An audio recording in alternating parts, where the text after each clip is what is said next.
accept it. So that means grains, legumes, vegetables, milk products, sugar, like that. Herbs, spices, like that. But not too much. Not too much of anything. Too much of anything means mode of passion. The mode of passion is too much.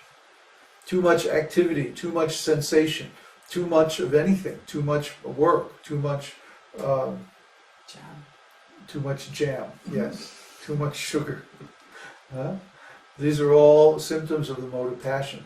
So, if one engages in the mode of passion, he experiences distress. And too much of anything, even too much water, will cause distress in the body.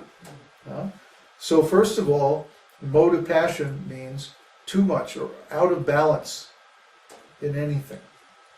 And then also mode of passion means intense endeavors. Lots and lots of desires. I want this, I want that, I want 3 of those, I want 10 of these. And then lots of hard work to try to attain one's desires. And the result of all this is simply distress. And finally, the mode of ignorance is sinful from the beginning to the end. It's just based on foolishness, intoxication, and sleep. So we don't want those things. We want to be in the mode of goodness.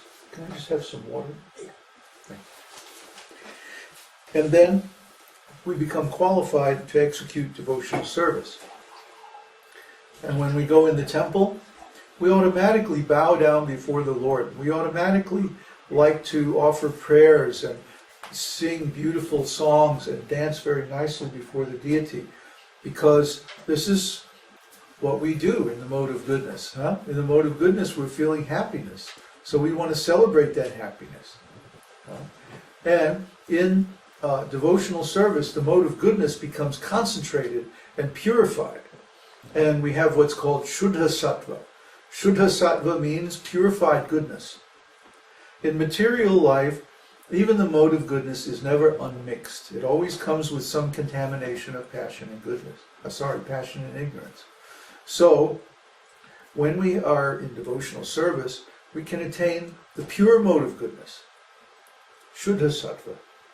And in the pure mode of goodness, then there's no suffering, there's no pain, there's no anxiety, because we know that we're protected by Krishna. So the purpose of following so many rules and regulations is, it's not to put anyone in anxiety, it's not to make you wrong. Oh, you didn't follow Rule 37, subsection C, part 1. No giggling on Sunday afternoons. So, we don't try to make you wrong, that you didn't follow so many rules. The thing is, a person in the mode of goodness will not cause offense to anyone. Okay?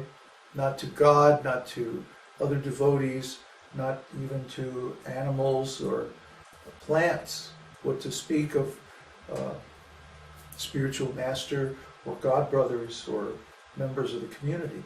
So we're like that. We don't want to fight, we don't want to debate, we don't want to cause anxiety or have pain or suffering at all.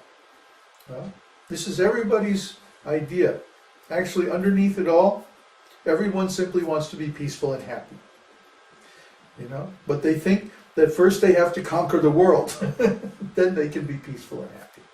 But no, you have to conquer yourself. That means your desires for things in the modes of passion and ignorance. So all these rules and regulations are to encourage us, to assist us, to conquer the modes of ignorance and passion in ourselves and come to the platform of goodness so that we can render devotional service to the Lord without any contamination. Then He'll accept our service, and then we can advance in spiritual life.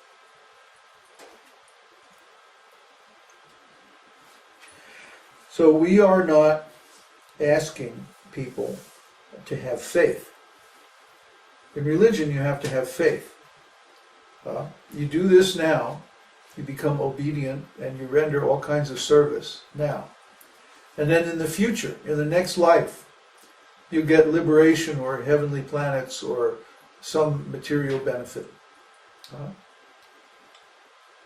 Religion is saying like that. We call this the post-dated check. See, in this way, religion is no different than science or politics, because science and politics, they do the same thing. Oh, give us so much money for research now, or give us your tax money, and in the future you'll get so many benefits. We'll do this, we'll do that, we'll invent some scientific cure for old age and you'll be able to live forever. Or the politicians are saying, give us your tax money and we'll use that to create peace and so many other things. And do they ever actually do it? No.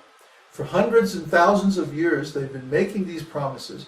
People have been giving their service and they're not getting the things that they actually promised. This is Maya, the false promise of Maya. Maya says, give me your service now, and in the future I'll give you some benefit. Have faith. This is a trick. Like, I'm from New York. And in New York we have what's called the hustle. Buy it now. Lowest price ever. We're going out of business. There'll never be another opportunity to get it at such a special deal. Just sign the contract now. See? This is called the hustle. Anytime you're in a business negotiation and somebody is saying, well, we have to sign the contract right away, you know you're being cheated. See? They want you to close the deal before you find out what's really going on. So anytime somebody gives you the hustle, you know you're being cheated. So all these, the scientists, the politicians, the business people, the religions, all the materialists, they're going to give you the hustle. Become a member of our church now, and then in the future you will get salvation. What is this? This is cheating business. Materialism. Have faith now, and then we'll give you the post-dated check. Then by the time you cash it, we'll already be out of town. But the real thing is, no, we don't demand any faith. The real thing is scientific. Here's the instructions for the experiment. You do this, you do that, you do this like this, with these specifications, and you will get a certain result. Not in the future, but immediately, as soon as you perform the process. But we say the same thing. If you perform the process of devotional service according to all the instructions given in Nectar of Devotion and other scriptures, then you will immediately get the result. And the result was given in the previous chapter. 6 things. That you become free from all suffering.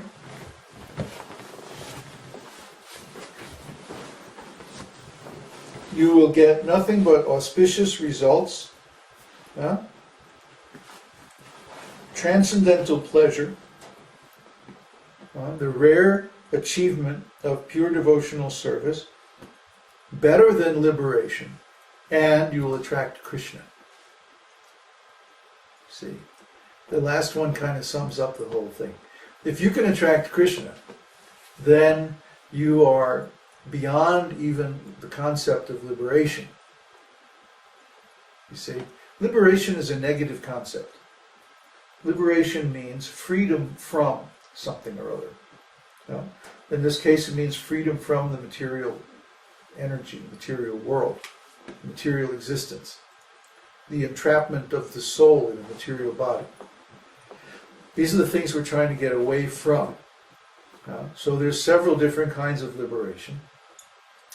But the devotee doesn't really want any of these kinds of liberation. The devotee just wants Krishna. Because we know if we can get Krishna, then we automatically have all these other things.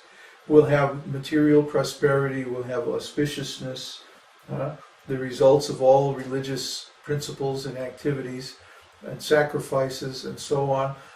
We'll have so much knowledge that comes automatically along with spiritual life. all mystical powers which come automatically along with realizing oneself as a spirit soul. So many things. All the things that different religious paths and different yogic paths and even different political and scientific endeavors search for is automatically there, without any specific endeavor, by one who attains success in devotional service. Why? Because we get Krishna. And wherever Krishna is, what does Arjuna say in Bhagavad-gītā? Wherever there is Krishna, or actually Sanjaya says in the very end of Bhagavad-gītā, he says, wherever there is Krishna, the Supreme Personality of Godhead, and Arjuna, the greatest devotee of the Lord, there's automatically opulence, victory,